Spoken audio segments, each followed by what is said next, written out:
अस्सलाम वालेकुम नाज़रीन, एक नए व्लॉग के साथ मैं हूं इब्रार हुसैन अस्तोरी। और इस्लामाबाद में 2 रोज़ा जो है वो इस्लामी ताउन तंजीम OIC का इजलास शुरू हो चुका है। और ये पाकिस्तान की बहुत बड़ी कामयाबी समझी जा रही है, क्योंकि 3 माह के अंदर हुकूमत पाकिस्तान की बड़ी कामयाबी है, वज़ीर-ए-आज़म इमरान खान की बड़ी कामयाबी है। और 3 माह के अंदर ये दूसरा इजलास OIC का इजलास इस्लामाबाद में बुलाया गया और इस वक्त पार्लियामेंट हाउस में ये इजलास जारी है। और मैं इस वक्त पार्लियामेंट हाउस से चंद किलोमीटर के फासले पर, तकरीबन 1 किलोमीटर के फासले की दूरी पर मौजूद हूँ। और यकीनन इस्लामाबाद में जो ये OIC का इजलास होने जा रहा है, ये बहुत बड़ी पेशरफ्त है। ख़ास तौर पर जिस वक्त पूरी दुनिया की नज़रें पाकिस्तान के ऊपर हैं, ख़ास तौर पर जब 2 ब्लॉक्स बनने जा रहे हैं, एक अमेरिकन ब्लॉक और एक चाइना ब्लॉक, तो इस हवाले से जो OIC का इजलास है वो बड़ी अहमियत का हामिल है। क्योंकि पहली बार जो चाइना के वज़ीर ख़ारजा हैं वो इस्लामाबाद पहुँच चुके हैं और वो भी मेहमान खुसूसी की हैसियत से पहली बार इस इजलास में शिरकत कर रहे हैं। और मेरे साथ यहाँ पर मौजूद हैं आज हमारे GTV की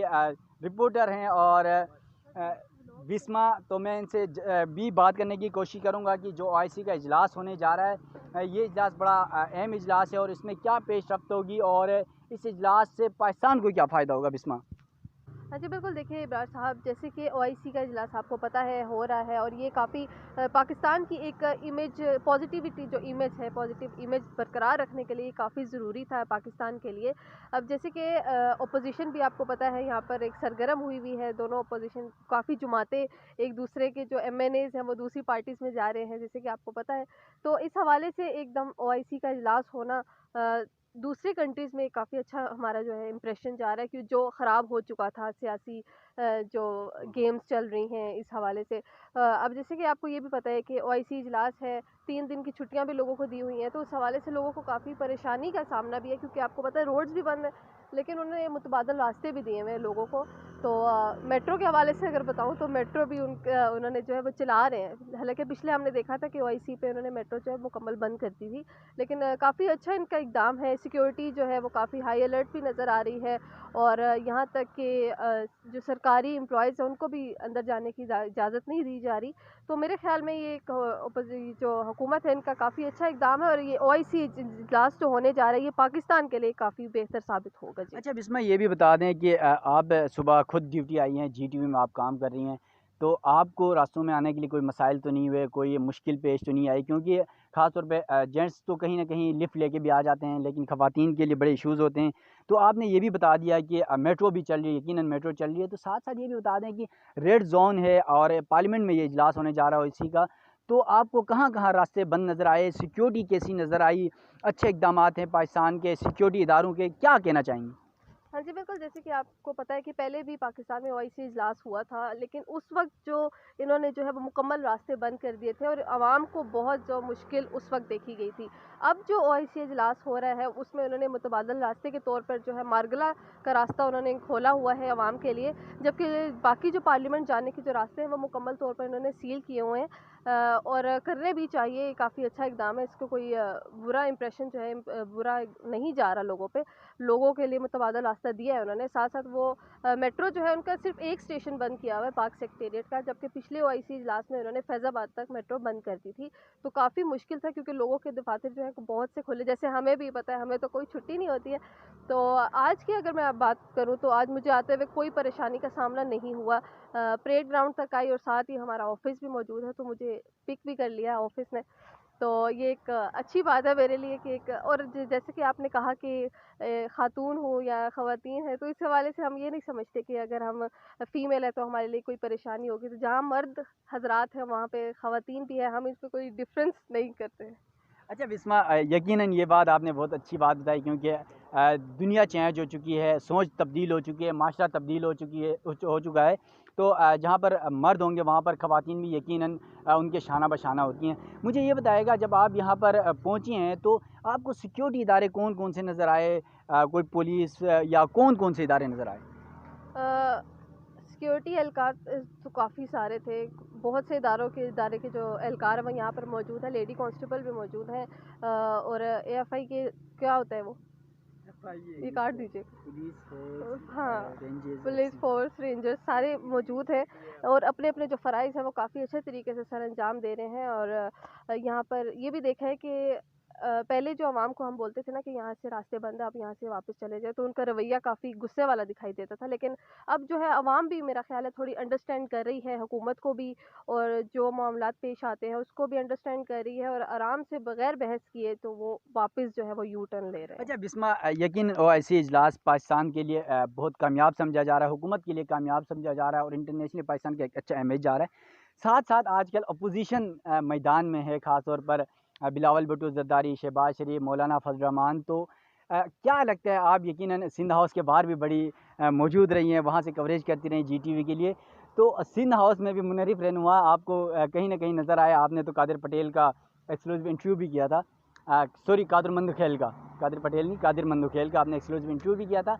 तो ये बताएं कि सिंध हाउस हमला और उसके बाद OIC इजलास, फिर जो अपोजिशन और हुकूमत के दरमियान एक तल्खी चल रही है, इसका पाकिस्तान की जो मैशियत है, पाकिस्तान की आवाम है, ख़ास तौर पर महंगाई की वजह से लोग परेशान हैं, तो इस पर कोई असर पड़ेगा? हाँ जी, बिल्कुल पड़ेगा, क्योंकि यहाँ पर जो अपोज़िशन, जैसे कि आपको पता है, बहुत सरगर्म यहाँ पे एक चल रही है और गेम ऑन वाला सीन है। एक तरफ ओआईसी इजलास और दूसरी तरफ जो अपोज़िशन भी काफ़ी एक्टिव नज़र आ रही है। अपोज़िशन अपना काम कर रही है, हुकूमत अपना कर रही है। तो यहाँ पर जो अपोज़िशन जो भी हरकत कर रही है उसका ओआईसी पर कोई असर नहीं पड़ा।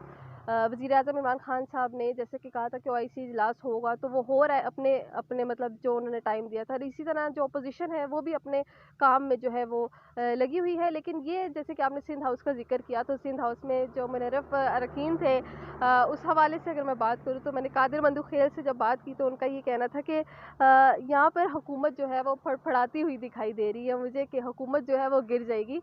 लेकिन इस हवाले से देखा जाए तो अभी कुछ नहीं कहना जो है वो पॉसिबल नहीं, क्योंकि आगे जो कुछ चंद दिन रह गए हैं वो हुकूमत और अपोज़िशन दोनों के लिए जो है काफ़ी अहमियत के हामिल है। अब देखना ये है कि आगे आने वाले दिनों में क्या होता है, क्या जो कालिदम जो लाया जा रहा है वो कामयाब हो पाएगा या नहीं। लेकिन इस हवाले से अगर देखा जाए तो मुनर्रफ अरकान जो है ये इन्होंने ठीक नहीं भी किया और ठीक था भी। अगर तो कुछ लोग अब वज़ीर आज़म खान के साथ जो पहले ज़्यादा लग रहे थे, लेकिन अब जो है वो आहिस्ता-आहिस्ता दूर होते जा रहे हैं।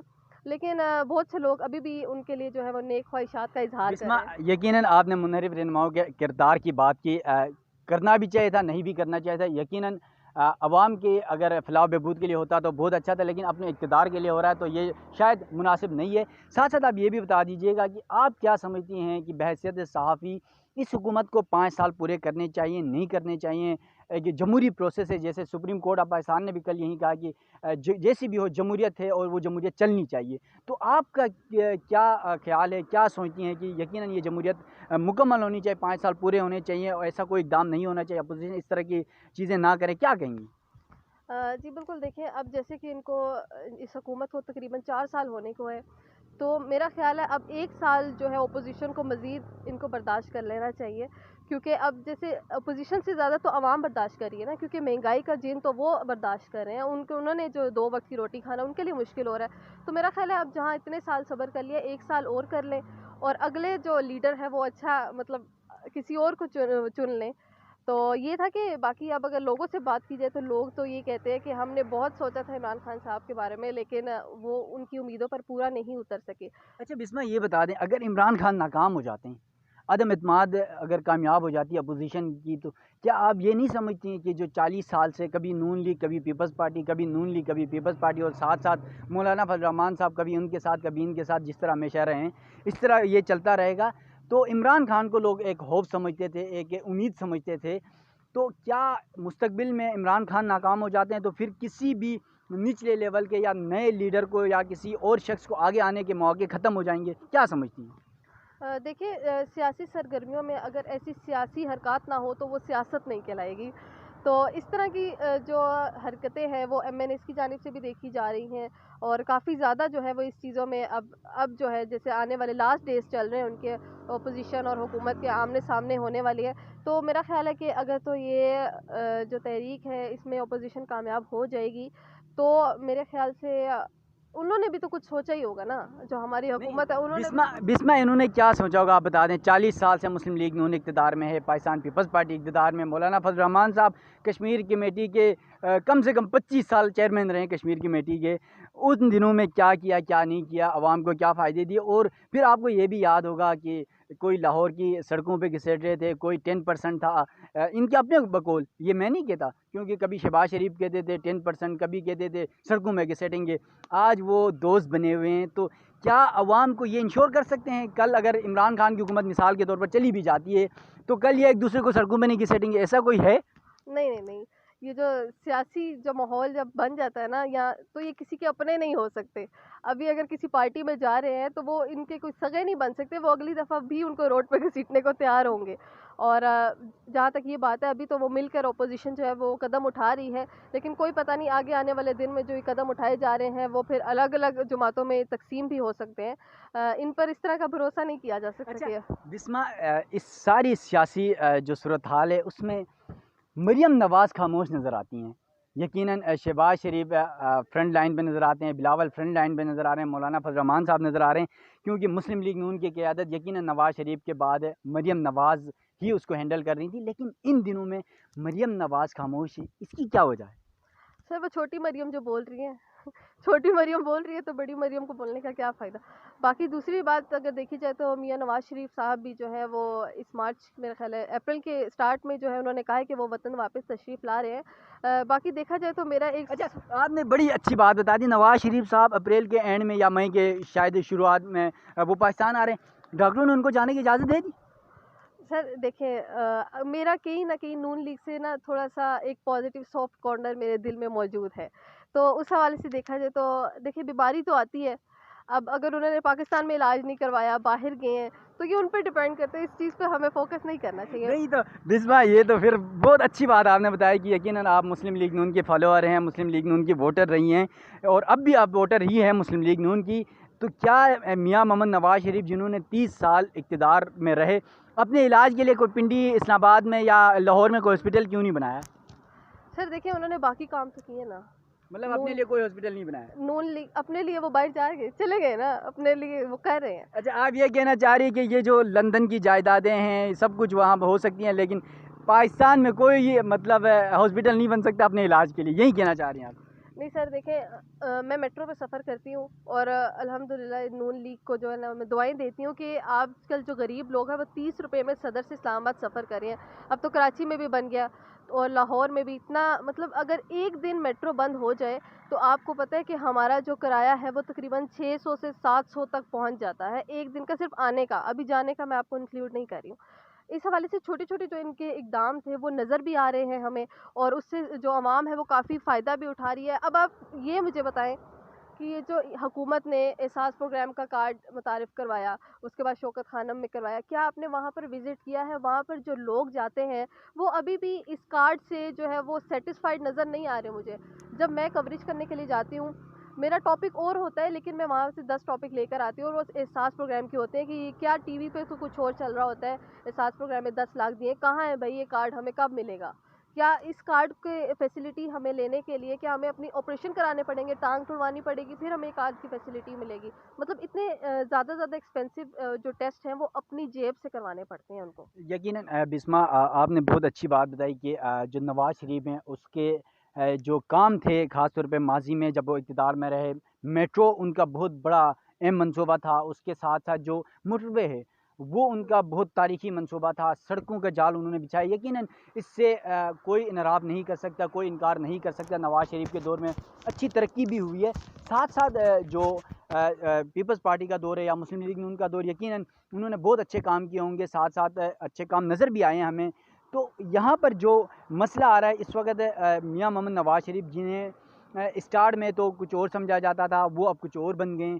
तो मियां नवाज़ शरीफ साहब अगर यहाँ पर आते हैं तो क्या वो अपनी जो मज़ामती सियासत जो उन्होंने शुरू की थी कि अब वो सिर्फ अवाम की बात सुनेंगे, किसी थर्ड एम्पायर की बात नहीं सुनेंगे, तो क्या अब आसिफ जरदारी हैं या नवाज़ शरीफ साहब हैं या इमरान खान साहब हैं, क्या ये थर्ड एम्पायर की बात सुनेंगे या अवाम की बात सुनेंगे? देखिए मेरी बात, मैं ये कहना चाहूँगी कि जो मियां नवाज शरीफ थे ना वो आवाम के लिए सोचती हुई दिखाई देती थी, और वो सोचती भी थी। अवाम को इस से मकसद नहीं है कि ओआईसी इजलास हो रहे हैं या ये अपोजिशन लड़ रही है या सिंध हाउस के दरवाजे तोड़ रही है, धरने हो रहे हैं, उनसे उनको इन चीज़ों से मतलब नहीं है, उनको अपने पेट से अपनी रोटी से मतलब है। नवाज शरीफ जो है उनके ज़माने में आपको पता है कि 60 रुपीज़ आई थिंक किलो चीनी मिलती थी और अब जो है वो 150 केजी पे जा रही है। मे बी शायद मैंने सो खरीदती तो नहीं हूँ मैं, ये आई डोंट नो।